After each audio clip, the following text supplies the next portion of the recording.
Boa noite. O grupo de líderes empresariais realizou ontem um almoço-debate que contou com a presença do ministro da Justiça, José Eduardo Cardoso. O almoço-debate, organizado pelo Grupo LIDE, teve a presença do ministro da Justiça, José Eduardo Cardoso, que falou sobre vários assuntos e ainda afirmou que a segurança pública vive graves problemas estruturais. Eu me alarmei com o baixíssimo padrão de gestão e eficiência do Ministério da Justiça quando eu cheguei. Ele é um ministério difícil, porque ele tem muitas atividades, né? Quer dizer, se brinca e fala que o Ministério da Justiça vai da tanga à toga, porque ele cuida do Poder Judiciário num extremo e da FUNAI no outro, passando pela segurança pública, pelas penitenciárias, pelo CAD, pelo direito do consumidor, por classificação indicativa de programa de televisão, na faixa etária, é muita coisa. E a gestão é difícil, porque são polos organizativos e gerenciais diferentes. E eu me assustei com isso e nós estamos tentando dar um padrão de gestão bom. Não consegui ainda o que eu queria. O Gerdau tem ajudado demais, estamos fazendo uma reforma administrativa interna, fortalecendo a nossa tecnologia de informação. Então, portanto, Washington, eu faço dois movimentos. Eu tento com uma mão pegar dinheiro, mas com a outra gastar bem o pouco que eu tenho. O ministro também discutiu problemas delicados, como a pena de morte, a pirataria e a maioridade penal. E ainda falou que preferia morrer do que ir para alguns presídios brasileiros. Infelizmente, os presídios no Brasil ainda são medievais.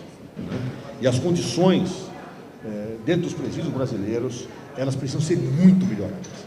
Quando você falou da pena de morte, às vezes as pessoas defendem que a pessoa terá medo de morrer, por isso que tem que defender a pena de morte como um elemento coercitivo.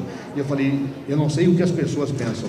Eu penso, entre passar anos num presídio brasileiro e perder a vida, eu talvez preferisse perder a vida, porque quando você viola, não há nada mais degradante para um ser humano do que ser violado nos seus direitos humanos. Seres humanos, quando não são tratados como humanos, eles, muitas vezes, eles se sentem violentados e justamente violentados. Eu, se tivesse meus direitos humanos atingidos, eu me sentiria violentado. E entre a vida sendo tratada de uma forma desrespeitosa, degradante, não dignificante, e a morte, talvez a minha opção fosse não viver. Mas isso é muito pessoal, claro, muito pessoal. Não é a postura de um governante, é de um cidadão que acha que a pena de morte não é solução para absolutamente nada. Questionado sobre os ataques que estão se espalhando pelo Brasil, José Eduardo Cardoso não quis colocar a culpa em apenas uma facção criminosa e disse que atitudes como a nova lei de união das polícias, que entra em vigor em dezembro, vem para ajudar a combater o crime organizado. Qualquer organização criminosa, pouco importa se seja uma organização criminosa estritamente local ou se tem raiz em outros estados, tem que ser enfrentada pelo governo federal em articulação com os governos estaduais. Não se pode ser complacente com o crime organizado. Não se pode fechar os olhos ao crime organizado. Nós temos que ter energia e coragem para enfrentá-los. Isso não quer dizer enfrentá-los de forma atabalhoada, não quer dizer enfrentá-los de forma amadora. Significa ter informações para saber onde eles atuam e atingir qualquer organização criminosa pelos métodos que as nossas polícias conhecem, dentro da lei, dentro do Estado de Direito. É o que nós estamos fazendo, claro? Isto vale para qualquer organização criminosa. E o Estado brasileiro jamais deve temer organizações criminosas. O Estado brasileiro é muito mais forte do que qualquer organização criminosa. Para isso, basta ter vontade política, integração e firmeza. Não digo que isso é uma luta fácil. Lutar contra a organização criminosa é um problema no mundo, não é no Brasil. Mas eu garanto a vocês que o Estado brasileiro é mais forte que qualquer organização criminosa ou que possa existir no Brasil. Apesar de questionado, o ministro não quis se pronunciar sobre as condenações do mensalão na última terça-feira. Eu, como cidadão, todo cidadão brasileiro, tenho as minhas impressões, meus sentimentos em relação a esse processo que julgou o mensalão do Supremo Tribunal Federal. Mas como ministro eu não comentarei jamais, não esta ação, mas qualquer ação que o Poder Judiciário julgue. O meu papel é respeitar o Estado de Direito, o meu papel é garantir a independência dos poderes. E não me sentiria agindo corretamente no meu ofício se eu tecesse qualquer consideração no plano subjetivo em relação a qualquer apreciação valorativa que eu possa fazer desse julgamento. Então, portanto, eu lamento, mas vou guardar a minha opinião de cidadão para mim, para que a opinião do cidadão não se confunda com o papel que eu tenho que exercer nesse momento, que é o de ministro do Estado da Justiça.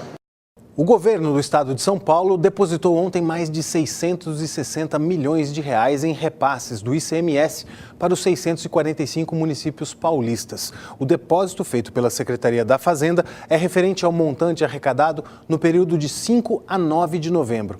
Os valores correspondem a 25% da arrecadação do imposto, que são distribuídos às administrações municipais com base na aplicação do IPM, Índice de Participação dos Municípios, definido para cada cidade. Para esse mês, a Secretaria da Fazenda estima um repasse total de 1,76 bilhão de reais para os municípios paulistas, distribuídos em 4 depósitos por mês.